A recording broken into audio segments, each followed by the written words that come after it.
Hello student, welcome to নতুন একটি video নিয়ে চলে আসলাম তোমাদের মাঝে। তো আজকে হিস্ট্রি পার্ট 2 ক্লাস 10।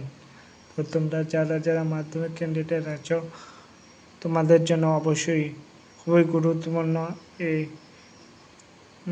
এই সেশনটা। তো আমি তোমাদের জন্য এসএসটি সমস্ত কিছু দিয়ে দিচ্ছি এই গ্রুপের মাধ্যমে, এই চ্যানেলের মাধ্যমে। তো তোমরা আমার চ্যানেলকে অবশ্যই ফলো করো এবং সেগুলিকে খাতায় লিখে রাখো। পরীক্ষার জন্য খুবই ইম্পর্ট্যান্ট, ত্রিপুরা মাধ্যমিক স্টুডেন্ট এবং টেস্ট পরীক্ষার জন্য। তো আজকে গত ভিডিওতে 18টি দিয়েছি, তো আজকে 19 নম্বর। গ্রিমস ফেরি টেলস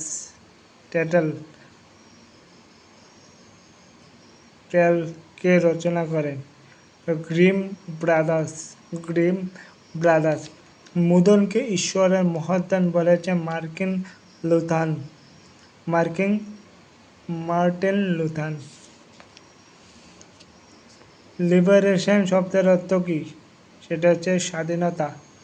কে ইতালির ঐক্যবদ্ধ করার দায়িত্বে ছিলেন? দ্বিতীয় ভিক্টর ইমানুয়েল। বিপ্লবের জনক কাকে বলে? রুশুকে।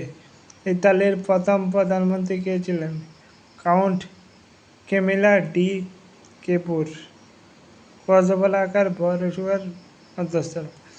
ইতালির ঐক্য আন্দোলন সূচনা করেন কে? জুসেপ মার্সিনি। জামাতিয়া সম্প্রদায়ের যুদ্ধ কাকে বলে? লাইপজিগের যুদ্ধকে। গোয়াকের যুদ্ধকে জিগের। জ্যাকবেন ক্লাব এক ধরনের কি সংঘ ছিল? রাজনৈতিক সংঘ।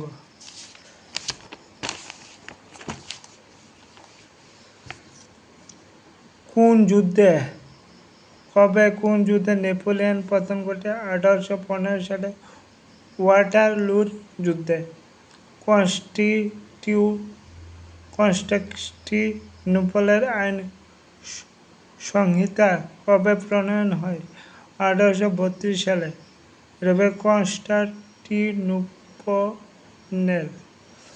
গ্রিসে মুক্তি সংগ্রামের সূচনা হয় কবে? 1821 সালে। নেপোলিয়ন আইন স্বাধীনতা কবে প্রণয়ন হয়? 1804 সালে। নিপজিকে সন্ধি কবে স্বাক্ষরিত হয়? 1813 সালে। ইউরোপিয়ান কবে জাতীয়বাদের প্রথম আত্মপ্রকাশ ঘটে? 1789 সালে। তো এই ছিল আজকের প্রথম অধ্যায় 1-এর মান 34টা দিয়েছি। তো পার্ট 3 আসবে 2-এর মান 18টি আসবে পার্ট 3। তো আমি পলিটিক্যাল আর হিস্টোরি শুরু করেছি, তোমরা লিখে রাখতে পারো।